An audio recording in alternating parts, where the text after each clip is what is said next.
Olá! Dando continuidade aos fatores que interferem com o desenvolvimento microbiano de alimentos, nós falaremos hoje sobre os fatores extrínsecos, que são eles umidade relativa, temperatura e composição gasosa.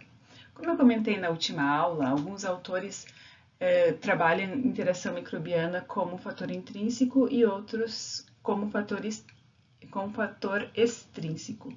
Os que defendem ele como intrínseco é em função dos micro-organismos produzirem metabólitos como ácidos orgânicos que acabam interferindo com as características do alimento. No entanto, os micro-organismos que interagem entre si, eles são externos ao alimento e, portanto, nós trabalharemos hoje juntamente com os fatores extrínsecos.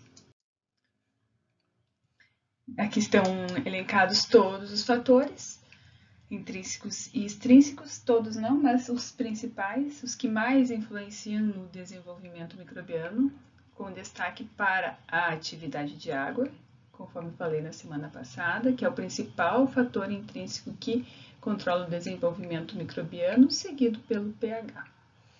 E eu diria que, com relação aos fatores extrínsecos, o mais relevante é a temperatura de armazenamento, que vai influenciar o metabolismo microbiano. Com relação à estabilidade, a gente tem duas classificações gerais dos alimentos, que são os alimentos de fácil deterioração e aqueles mais estáveis ou resistentes à deterioração. Então, perecíveis e estáveis. Então, aqueles de fácil deterioração, usualmente eles terão uma umidade elevada ou atividade de água elevada, um pH próximo à neutralidade, conservação, são aqueles conservados em temperaturas fora de refrigeração, e alguns, obviamente, em temperaturas inclusive mais altas do que a temperatura ambiental. E quando a gente considerar um corte íntegro ou não, sempre uma carne moída ou fatiada acaba sendo mais perecível do que um corte inteiro, que aqui, como nós já conversamos, tem o fator do potencial de óxido-redução. Por outro lado, os alimentos com uma baixa atividade de água ou seco, com pH mais ácido e conservados em temperaturas fora da zona de perigo, que conversaremos hoje sobre qual é esse valor, e cortes íntegros são os que tendem a se deteriorar mais lentamente. Bom, começaremos com a interação microbiana. Não sei se vocês estão familiarizados com essa imagem, mas essa é uma simulação de uma interação de um fungo com uma bactéria. Foi assim que se descobriu o antibiótico penicilina no passado, onde um bolor do gênero Penicillium liberava um composto X e esse composto impedia o desenvolvimento de bactérias próximo a ele. Então, é um clássico exemplo de interação microbiana. Nesse caso, um inibindo o outro. A interação microbiana, ela pode ser positiva ou negativa, no sentido de mutualismo ou inibição. Existem micro-organismos que produzem compostos que facilitam o desenvolvimento de outros e, obviamente, que na maior parte é o contrário que ocorre, que o desenvolvimento de um micro-organismo se desenvolvendo acaba secretando ou alguma substância justamente para inibir o desenvolvimento de micro-organismos competidores no mesmo local. Assim, ele alterando aquele nicho ecológico, impediria que outros micro-organismos se desenvolvessem e utilizassem os nutrientes ali disponíveis. Então, algumas alterações provocadas por interação de micro-organismos é a alteração do pH. Normalmente é a redução do pH por produção de... porque geralmente um pH ácido é mais inibitório para bactérias, como produção de ácidos orgânicos. Os exemplos clássicos são os ácidos láticos e ácidos acéticos, produzidos pelas bactérias ácido-acéticas e bactérias ácido-láticas. Também existem outros metabólitos, como as bacteriocinas, que são compostos produzidos e compostos inibitórios produzidos por bactérias, principalmente as bactérias ácido-láticas. Um dos mais comuns, mais conhecidos é a anisina, que é inclusive utilizada como conservante na produção de alimentos. Ou também pode ser produzido peróxido de hidrogênio, de acetil e outras toxinas. Então, como comentei anteriormente, as bactérias láticas elas são muito relevantes nessa parte de interação microbiana e justamente por isso que elas têm uma relevância alta, uma utilização importante para a produção de alimentos fermentados, que acabam aumentando enormemente a vida útil de um vegetal, se a gente considerar aqui o exemplo das conservas de alimentos.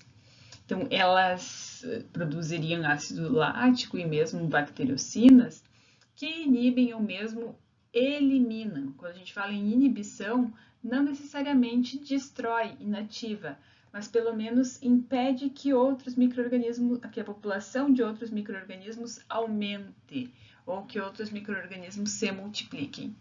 E algumas outras substâncias, elas são realmente mais, como a gente diria, bactericidas, né?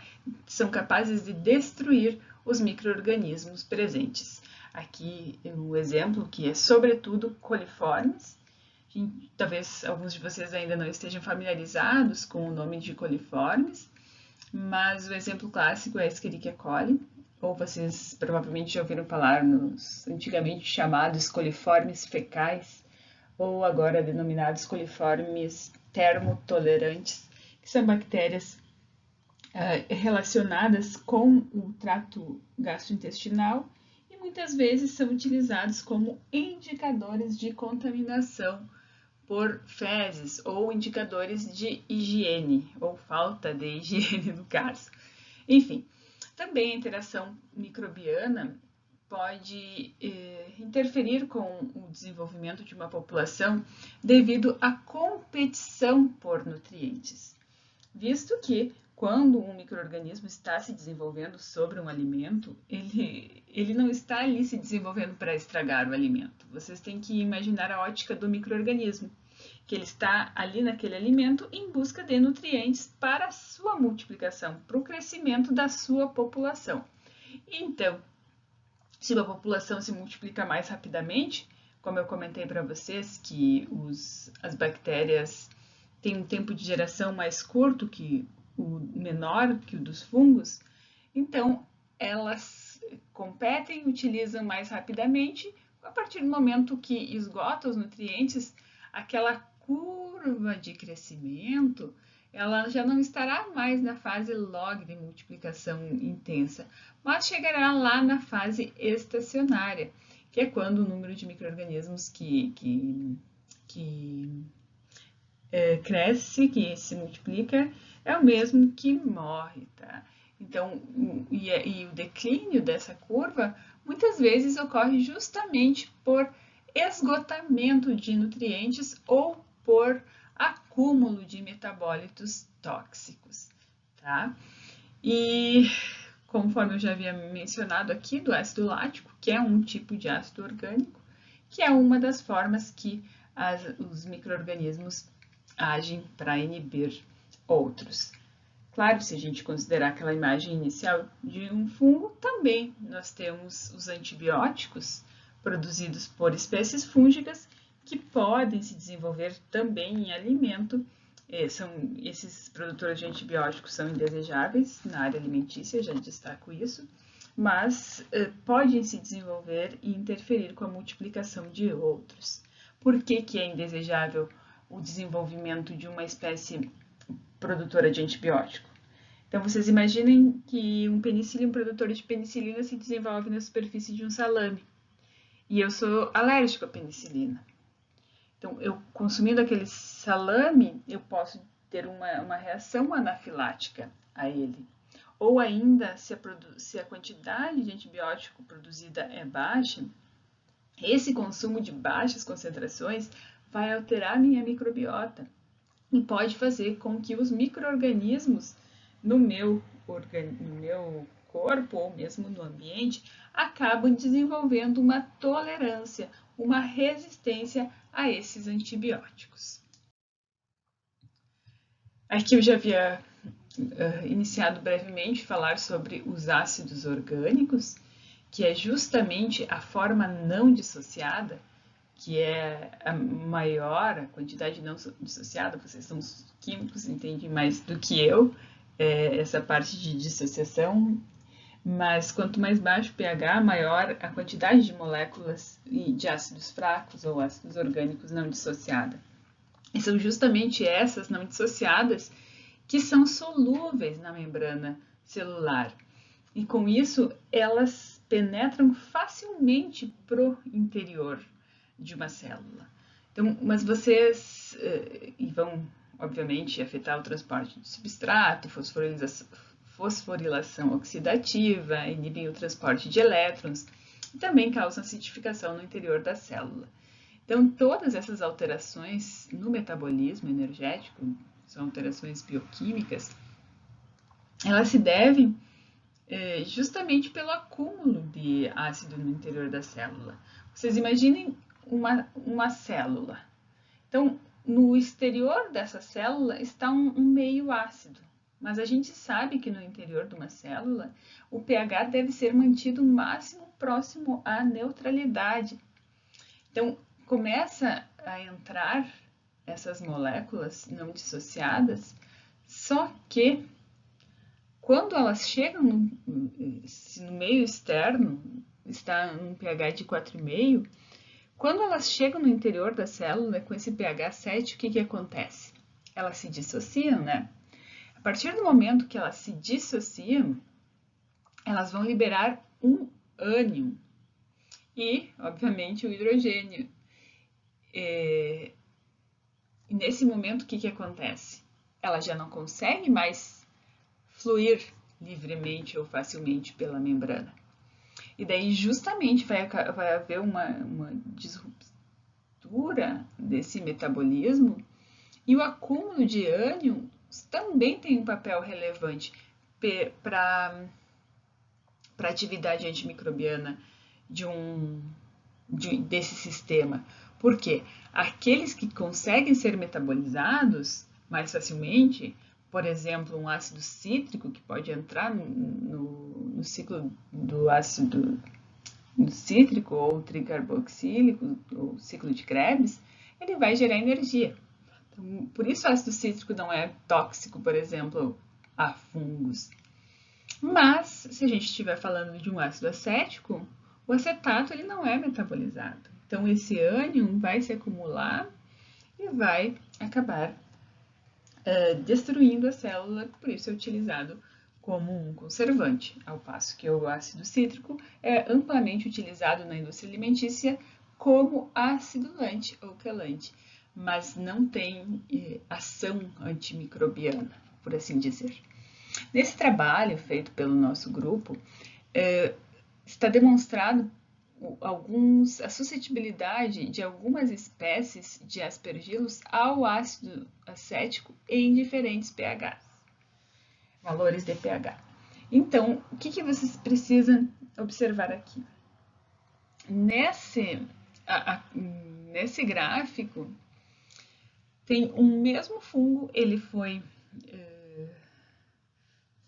exposto, um mesmo isolado fúngico, ao ácido acético, mesmas concentrações, mas ele foi tamponado para que o pH, que é aquela concentração de ácido, ficasse em pH final 4,5, 5, 5,5 e 6.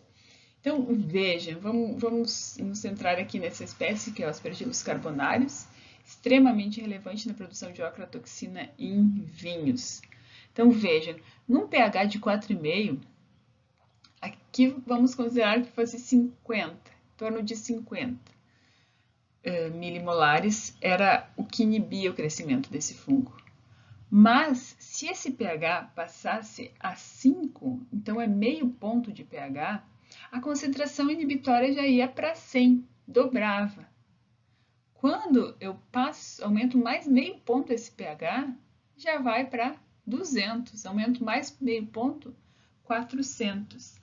Então, vocês observem que apenas uma alteração de meio ponto de pH, e isso às vezes a gente nem percebe num alimento, ele já aumenta, já dobra a necessidade, a quantidade de um determinado ácido orgânico para ser usado como conservante.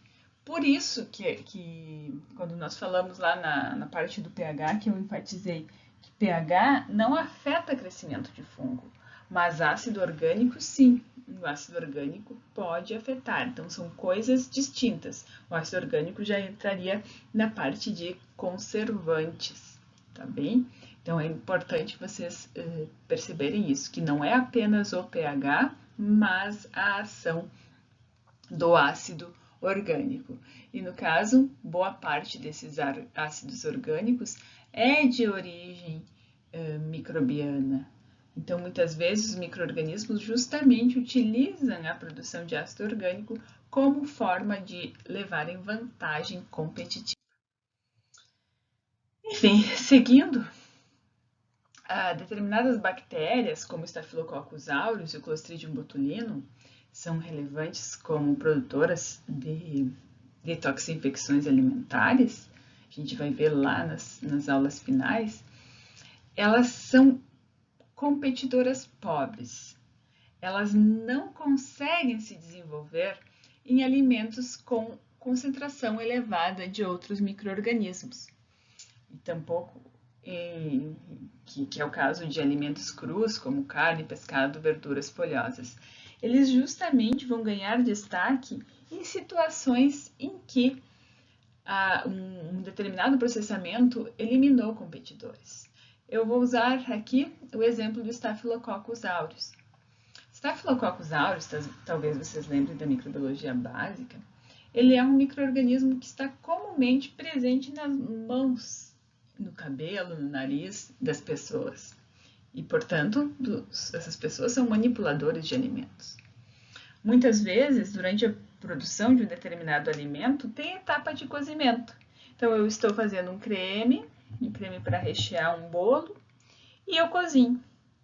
Durante esse cozimento, eu elimino boa parte dos competidores. Então, vocês imaginem se, na hora que eu for rechear esse bolo, que já não tem competidor, eu tenho o Staphylococcus na minha mão, ou fico conversando enquanto eu estou recheando e acabo contaminando esse recheio com o Staphylococcus. Não vai haver competidores. Então, nessas situações, ele pode ter uma vantagem e se desenvolver a população e produzir a toxina, coisa que não aconteceria se houvesse uma população maior de competidores. Sem dúvida nenhuma, a temperatura ela é o fator ambiental mais importante para afetar o metabolismo microbiano. Aqui existe uma certa divergência de alguns autores, mas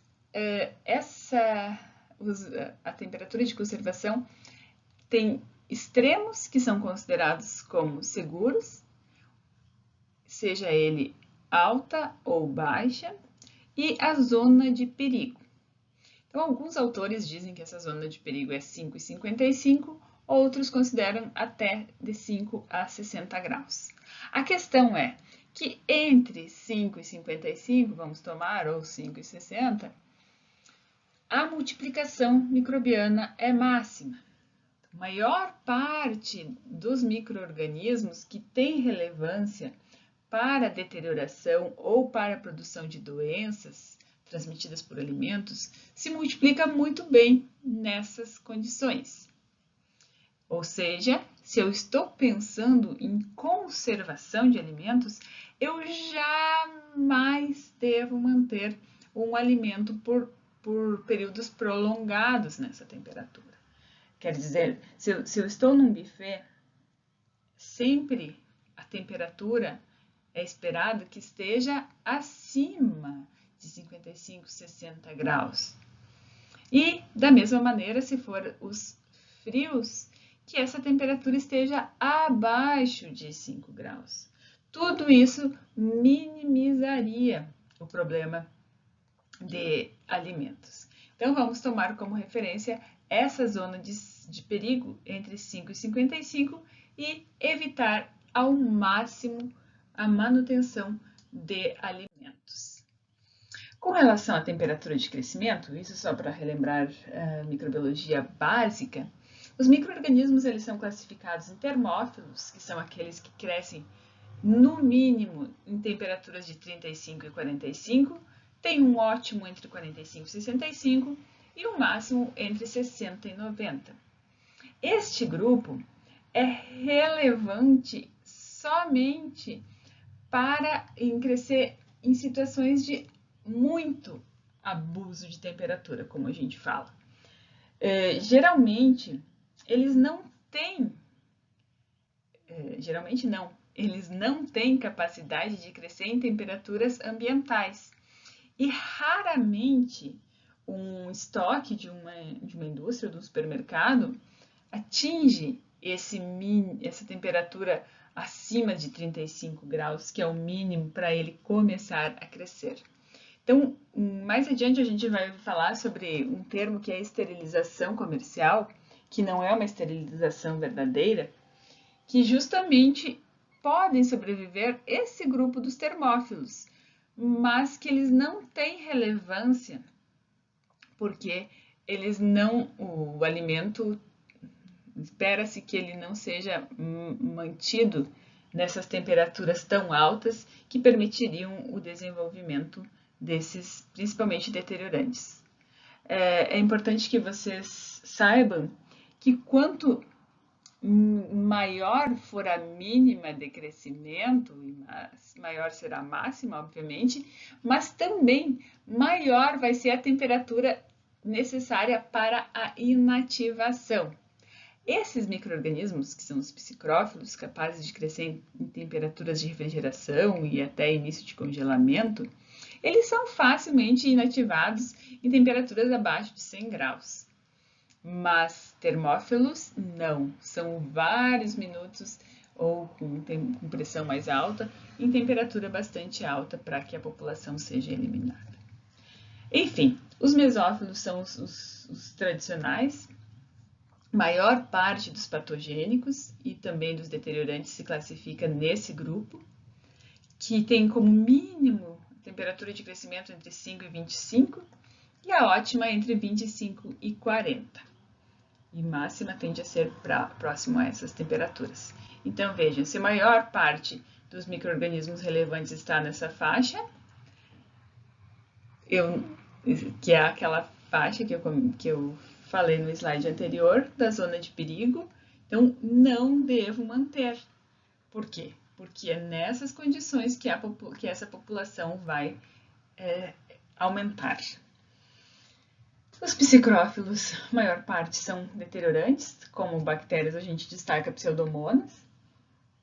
E para fungos existem em vários, principalmente o gênero Penicillium. Tem essa temperatura mínima e uma máxima, veja, 15 a 20 graus. Isso são psicrófilos verdadeiros, 20, 25.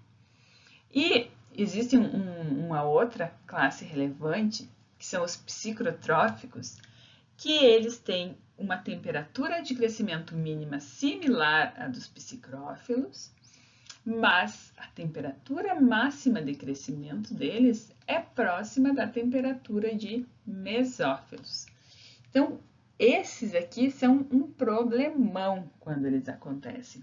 E nós temos um representante muito importante, que é a Listeria monocytogenes, que ela é uma bactéria patogênica, causa abortos em mulheres e é transmitida por alimentos como queijos maturados, que ela faz parte desse grupo. Então, vocês imaginem que ela cresce naquelas condições normais de zona de perigo, mas ela também consegue crescer, ainda que lentamente, em temperaturas de refrigeração, onde a maior parte dos micro-organismos já estão com o metabolismo interrompido.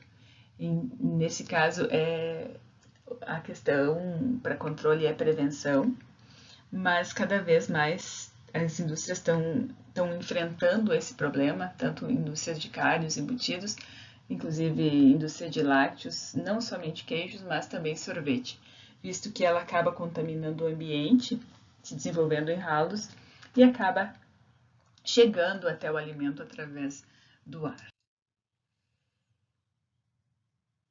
Aqui tem alguns exemplos de micro-organismos termófilos. Um clássico é o desulfotomáculo, que é um deteriorante. O gênero Bacillus e Clostridium, que tem também relevância como patogênicos. O fungo, a Psidia corymbifera, deteriorante.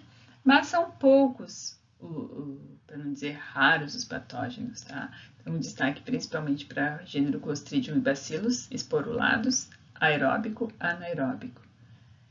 Esses, quando tem um problema de presença desse gênero, realmente é bem difícil de eliminar, porque os esporos conferem resistência. Também vocês devem lembrar da microbiologia, seja resistência térmica ou resistência a intempéries ambientais ou resistência a sanitizantes também. Os mesófilos. Então, esses mesófilos, eles são patógenos, a maior parte deles, desculpa, não que a maior parte seja patógeno, mas é onde a maior parte dos patógenos se encontra e também a maior parte dos deteriorantes. E não só bacterianos, mas também bolores e leveduras. E os psicrófilos, temos penicillium e cladosporium, que chegam a crescer em temperaturas de congelamento. E destacamos entre os psicrotóficos, aqui só temos enterococcus, brocotrix, lactobacillus, que são basicamente deteriorantes, mas temos também a Listeria monocytogenes, que é o patógeno que eu comentei há pouco com vocês. E como que a temperatura afeta o desenvolvimento de um micro-organismo? Então, a temperatura, ela vai influenciar a duração da fase lag. Não sei se vocês se lembram lá da curva de crescimento. Então, na curva de crescimento, nós tínhamos uma divisão. Essa primeira parte aqui, que é chamada de fase lag. Então, essa fase lag ou adaptação, vocês veem, imaginem que aqui é um gráfico, e imaginem nesse lado o número de micro-organismos, tá? Número de micro-organismos. Então, nessa fase lag, o que vocês podem observar? Que praticamente não há um aumento da população. Por quê? Porque, vamos supor, o micro-organismo estava vindo de um sistema X, lá ele estava dentro de na pele de uma pessoa e cai na superfície de um queijo refrigerado. Então, ele não está adaptado àquele novo ambiente ainda. Então, o que ele vai começar a fazer? A produzir uma quantidade de enzimas para que ele consiga utilizar os nutrientes para o seu metabolismo e aumentar a sua população. Mas nesse momento é adaptação, tá, pessoal? Ele está basicamente em adaptação e não aumentando a população. Então, quando eu penso em conservação, e isso é importante que você se lembre, eu quero alongar ao máximo essa fase. Então, vocês imaginem que quanto mais tarde, quanto mais demorar, quanto mais tempo passar até a população aumentar, maior vai ser a vida útil a possibilidade de vida útil do meu alimento, a validade, por assim dizer. Então, a partir dessa fase lag, segue-se a outra fase, vocês devem lembrar, que é a fase log. Então, essa fase log ou logarítmica é a mais importante quando eu falo em conservação de alimentos. Tá? Isso aqui eu estou retomando porque eu acho muito relevante que fique bem claro esses conceitos. A velocidade de crescimento é máxima. Então, o número de micro-organismos ele aumenta rapidamente nessa população. E é quando ocorre, se eu estou falando no micro-organismo deteriorante, é quando mais rapidamente vai haver a deterioração desse alimento, tá? Como vantagem é que se o micro-organismo está multiplicando rapidamente, ele vai também estar com um metabolismo intenso. Então, é o momento em que os conservantes ou os antibióticos mais agem, porque eles acabam sendo levados para o interior da célula e, portanto, têm uma ação maior. Depois, essa fase aqui, um pouquinho mais para cá, essa fase é a fase estacionária, tá? Como eu comentei há pouco, essa fase estacionária é quando o número de células se multiplicando é similar ao número de células morrendo, tá? Então, não sei nem se vai caber o meu estacionário aqui, mas nessa fase o metabolismo, os micro-organismos já estão bastante adaptados, já não tem muito espaço, mas eles já há um acúmulo de metabólitos primários, do metabolismo primário, eles acabam transformando em metabólitos secundários. Então, aqui a produção de toxina é máxima e também começa o esgotamento de nutrientes. E quando esses nutrientes se esgotam, o que acontece? Morre. Então, essa é a fase de declínio ou fase de morte, em que a população acaba se extinguindo, tá bem? Acredito que esteja um pouco mais claro. Então, voltando, né, à questão temperatura, depois de fazermos essa breve revisão sobre curva de crescimento, a temperatura vai influenciar na duração dessa fase lag. Então, se eu estou numa temperatura dentro da zona de perigo, essa fase lag vai ser curta e já vai chegar na fase log rapidamente. E se eu utilizar congelamento ou refrigeração, quanto mais baixa a temperatura ou mesmo temperaturas mais altas, essa fase lag vai se estender enormemente. E com isso, obviamente, vai afetar a velocidade de crescimento dos micro-organismos e o número final das células de uma população. Sempre.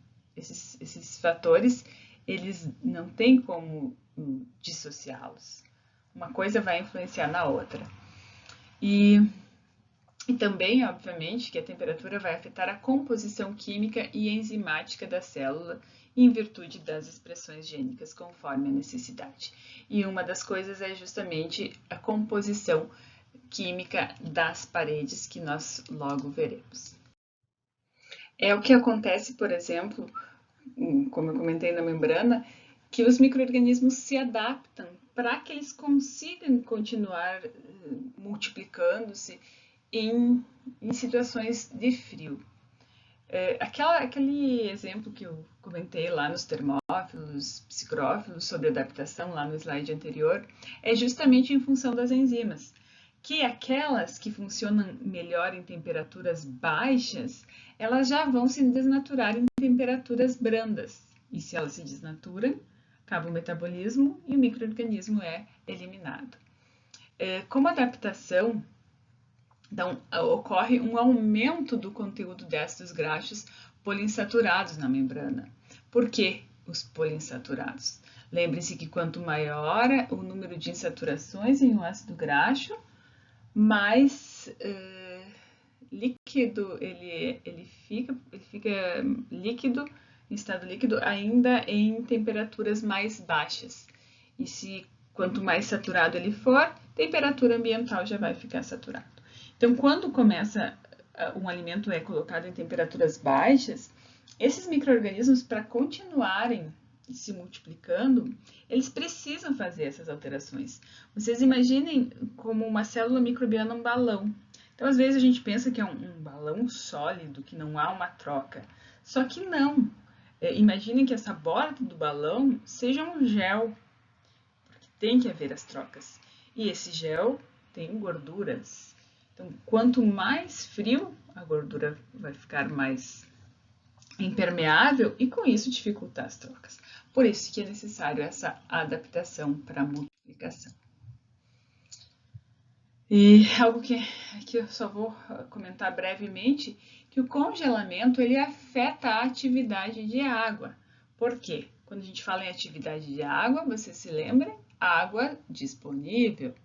E quando a água está congelada, já não está livre. Então, ela está formando as interações, né? As pontes de hidrogênio, devido às interações, ela acaba ficando indisponível. Então, a temperatura de menos 2 graus, a água pura, ela atinge uma atividade de água de 0,98. E veja, temperatura de congelamento de congelador de geladeira já está em 0,9, congelamento de freezer 0,82.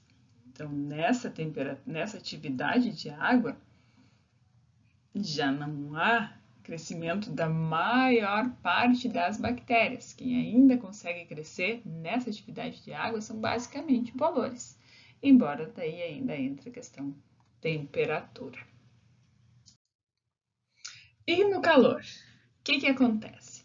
Então, a gente tem que lembrar que no calor vai ocorrer desnaturação proteica, essa inativação enzimática. Lembrem-se que as enzimas são proteínas são desnaturadas. Então, a estrutura delas é muito importante. Então, se elas são desnaturadas, elas perdem a função. Além do que, lembrem tudo aquilo que eu expliquei da parede, do balão. Então, vocês imaginem, coloca calor nesse local com gordura. Ocorre fluidificação dos lipídios da parede. E com isso, ocorre extravasamento do conteúdo intracelular. Então, por isso que a gente fala que o calor, ele inativa. Por quê? Se ocorre extravasamento do conteúdo intracelular, isso vai levar à morte do micro-organismo. Mas o que a gente viu lá no frio, que era simplesmente parava, diminuía o metabolismo, não alterava a parte interna, simplesmente para o metabolismo, mas não consegue inativar. Então, por isso, frio normalmente não mata bactéria, não mata fungo, não, só conserva. Eles não se multiplicam, mas a população permanece. Ao passo que calor, sim. Então, quando eu falo em calor, fluidificação de lipídios, morte. Falando de umidade relativa, então é outro fator extrínseco muito importante. E quando eu falo em umidade relativa, eu estou me referindo à relação entre a quantidade de água existente no ar e a quantidade máxima que poderia haver na mesma temperatura, ou seja, saturação. E essa umidade relativa é muito importante porque ela influenciará a atividade de água de um alimento. Por quê? A partir do momento que eu tenho um sistema fechado, esse alimento ele tende a equilibrar a sua umidade com a umidade do ambiente. Então, absorvendo ou perdendo, como nós vamos ver nas situações. Então, se a gente está imaginem um pão francês deixando aberto fora da embalagem durante a noite em um local aqui em Santa Maria naqueles dias úmidos. Como que ele vai estar no outro dia? Todo espichento, né, pessoal? E se vocês já tiveram a oportunidade de viajar lá para Campinas, Brasília, ou mesmo em Santa Maria naqueles dias de umidade relativa muito baixa, se a gente deixa de um dia para o outro, o que acontece?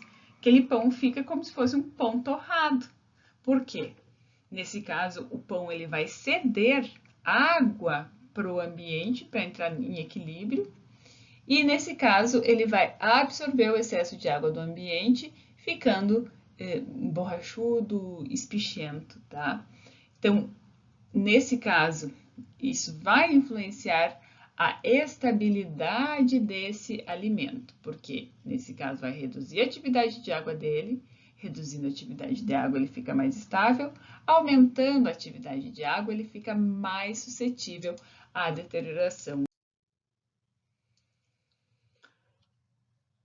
É importante que vocês pensem e lembrem que a conservação de alimentos em ambientes com baixa umidade relativa vai reduzir a chance de deterioração superficial, mas ao mesmo tempo, essa perda de umidade ela alterará características sensoriais desse alimento.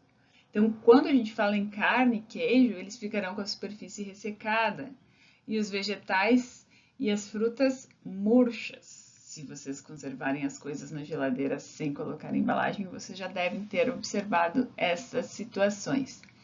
Então, eu não posso utilizar isso, uma baixa umidade relativa, para a conservação de qualquer tipo de alimento, pensando no efeito na atividade de água, justamente porque vai alterar as características sensoriais.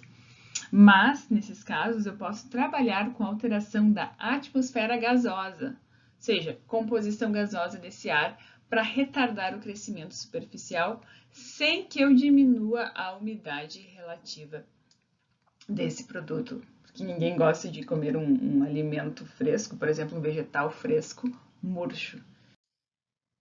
Então, vamos lá ao próximo fator, que é a composição gasosa. Então, se refere à atmosfera que vai envolver o alimento, então, extrínseco. E ela vai selecionar as características metabólicas dos micro-organismos, como os aeróbios e anaeróbicos. Se eu estou num ambiente de anaerobiose, em vácuo, eu vou favorecer o desenvolvimento dessas espécies, restringir essas, e vice-versa. Lembrando que até muito recentemente não havia praticamente anaeróbios deteriorantes de carnes embaladas a vácuo. Mas a partir do momento em que se popularizou a tecnologia, foi se selecionando esses micro-organismos, aumentando a população, e hoje em dia nós temos um grande número de deteriorantes que conseguem crescer em embalagens a vácuo. Enfim, também então pode-se usar as atmosferas controladas, como adição de 10% de gás carbônico, e é muito importante para frutas, porque o gás carbônico ele é inibidor competitivo do etileno. E o etileno, ele atua naqueles frutos climatérios, levando a um amadurecimento. Então, se eu coloco um CO2, além disso, ele vai retardar a maturação das frutas e, com isso, aumenta a vida útil por diminuir o ataque de fungos. O ozônio é muito importante, tem uma alta eficácia antimicrobiana, por ser uma fonte oxidante, mas ao mesmo tempo eu não devo usar em alimentos com lipídios, ricos em lipídios, porque ele vai provocar oxidação e rancificação. Então, impeço o desenvolvimento microbiano, mas ao mesmo tempo o alimento vai ficar, vai ser deteriorado por questões químicas e assim também vai ser rejeitado pelos consumidores. Como eu comentei aqui em cima, o vácuo ele tem bom efeito na conservação da carne, mas também estão sendo selecionadas espécies anaeróbicas capazes de deteriorar o produto.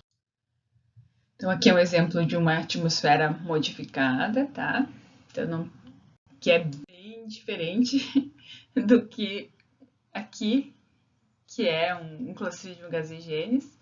Originalmente era uma embalagem a vácuo, mas este deteriorante, ele produz uma quantidade enorme de gás quando ele está se desenvolvendo e acaba levando ao estufamento da embalagem. Então, esses micro-organismos, não é só o Clostridium gazigenes, mas tem vários similares, eles começaram a ser identificados a partir agora dos anos 2000, que foi quando começou a se popularizar a conservação de vácuo. Eles conseguem crescer até temperaturas de menos 3 graus Celsius, então é bem problemático. Nós estudaremos quando estudaremos deteriorante. E para finalizar essa nossa aula de fatores extrínsecos, eu vou trazer para vocês uma famosa teoria dos obstáculos, também chamada de teoria de Leistner, que foi criada, por assim dizer, na década de 80, que ela fala sobre a interação de diferentes fatores, sejam elas intrínsecos e extrínsecos, que vão influenciar na conservação dos alimentos. Então, ele estuda essas interações, visualizando o seu efeito na multiplicação microbiana. E a partir dessa foi criada a tecnologia dos obstáculos, que seria a aplicação industrial simultânea de mais de uma forma de tecnologia para controlar os micro-organismos, visando prolongar a vida útil e aumentar a segurança desses alimentos. Reforçando que um obstáculo seria qualquer fator que inative ou retarde o crescimento de um micro-organismo. Alguns dos obstáculos utilizados seriam os físicos, por exemplo, emprego de altas temperaturas, como pasteurização, esterilização comercial e branqueamento. O branqueamento, não sei se vocês estão familiarizados, mas é como se fosse um choque térmico. Ele serve para inativação de enzimas que levam ao escurecimento de vegetais. Então, eu ferveria ou colocaria em temperaturas elevadas e removeria rapidamente esses vegetais para um banho de gelo. Nesse caso, o vegetal seguiria fresco e essas enzimas seriam inativadas. Outros obstáculos físicos seria a baixa temperatura, nesse caso retardaria, seja por refrigeração e congelamento, retardaria a multiplicação microbiana, a aplicação de radiação ultravioleta ou ionizante com atividade antimicrobiana, também as energias eletromagnéticas, que o micro-ondas ele não inativa micro-organismos apenas pelo calor, mas também existem trabalhos mostrando que a energia eletromagnética também tem ação antimicrobiana. A aplicação de altas pressões, a utilização de filmes e embalagens, e mesmo atmosfera modificada e acondicionamento asséptico, como eu havia mencionado. E também tem obstáculos físico-químicos, como a atividade de água, o potencial hidrogeniônico, o potencial de óxido-redução, a utilização de conservantes, como sais, nitritos, nitrato, dióxido de carbono, ácidos orgânicos, também sulfitos, sulfatos, etanol ou ainda condimentos e especiarias. Enfim, todas essas substâncias acabam tendo uma ação contra os micro-organismos. E também alguns obstáculos podem ser os microbiológicos, como a utilização de uma flora competitiva, isso em alimentos fermentados, que aumenta enormemente a vida útil. Assim, um exemplo clássico é para controle do Clostridium botulinum. O Clostridium botulinum é uma bactéria anaeróbica, produtora de esporos, e capaz de produzir uma toxina botulínica, e embora a sua ocorrência seja baixa atualmente, ela tem uma letalidade elevada, e é devido ao botulismo que ela provoca. Ela é normalmente utilizada para os processos, para definição de temperatura de processo na indústria de alimentos, ou pH, definição de pH, de temperatura e níveis de conservantes para um determinado alimento. Então, para impedir o desenvolvimento de Clostridium botulinum num alimento, eu tenho que estar com um pH abaixo de 4,6, uma atividade de água abaixo de 0,94, uma concentração de sal acima de 10%, uma temperatura abaixo de 10 graus Celsius ou uma concentração de pelo menos 120 miligramas por quilo de nitrito de sódio. Então, não preciso de todos esses fatores. Um desses fatores já é suficiente. Mas, por exemplo, se eu não tenho como garantir que o pH do meu alimento final esteja abaixo de 4,6, isso falando, ele é anaeróbico, tá? Falando em alimentos enlatados, eu vou precisar adotar outro fator, seja adição de um conservante, se permitido, ou conservação em temperatura baixa. Enfim, pelo menos um desses fatores não pode ser desrespeito. Pelo menos um desses fatores deve ser limitante, ou então estará colocando em risco a vida de um consumidor desse produto, visto que quando a gente consome um produto, eu tenho que pensar que esse alimento é algo que seja estável e são, que não vá colocar em risco a minha sanidade, a minha vida. E aqui eu trouxe alguns exemplos simples de conservação por métodos combinados para vocês levarem ao dia a dia. Por exemplo, quando eu falo em geleias e doces em massa, nós temos uma atividade de água baixa, seja pela adição de açúcar ou pelo cozimento, que leva à evaporação do açúcar, evaporação da água, em pH baixo, além do pH baixo, seja adição, mas principalmente porque as frutas em geral são ácidas, também tem muitas vezes a presença de ácidos orgânicos. Também o açúcar tem a sua ação direta e o tratamento térmico, que é a aplicação de temperatura que faz com que os micro-organismos sejam inativados. Depois ele é colocado na embalagem, isolado do ambiente, vai permanecer estável por um determinado período. Refrigerantes, então tem um pH baixo, além disso tem o gás carbônico e outros conservantes que vão garantir a estabilidade do produto. Quando eu falo em vegetais minimamente processados, durante o processamento existe a questão do cloro. Muitas vezes é possível aplicar as atmosferas modificadas, conforme a imagem que eu mostrei para vocês. E também, se eu conservar em baixas temperaturas, vai reduzir o metabolismo microbiano. Aqui, então quando a gente fala nessa aula, geralmente eu aguardava vocês irem falando os fatores. Então, tentem pensar um pouquinho sobre um presunto curado. Então, nesse presunto curado, a gente tem uma atividade de água baixa. Nesse caso, ele está conservado também com vácuo. Então, atmosfera modificada, nitritos são colocados como conservantes. Então, presença de conservantes, atividade de água baixa e presença de sal. Quando a gente fala num iogurte, a gente já vai se lembrar que esse iogurte é conservado em temperatura baixa, que tem uma flora, uma biota competidora. Essa biota produz ácidos orgânicos, então tem ação dos ácidos orgânicos, e tem um pH baixo. Então aqui já tem vários fatores que fazem com que esse iogurte tenha uma vida útil muito superior à de um leite. Queijos também, nesse caso tem a microbiota competidora, que é um queijo azul. Também é um queijo maturado, isso quer dizer que a atividade de água dele tende a ser um pouco mais baixa. Competição microbiana, ácidos orgânicos, porque geralmente tem as culturas láticas lá no início. E também podemos considerar o fator EH, potencial de óxido-redução, quando a gente fala em queijos maturados, não necessariamente esse queijo azul. Se eu falo dessas frutas secas, então nessas frutas secas, desculpa, não são frutas secas, são frutas desidratadas, glaceadas, por assim dizer. Então, nessas, para a produção, tem tratamento térmico, aplicação de temperatura alta, baixa atividade de água por alta concentração de solutos, que é uma quantidade alta de açúcar, e também presença de ácidos orgânicos.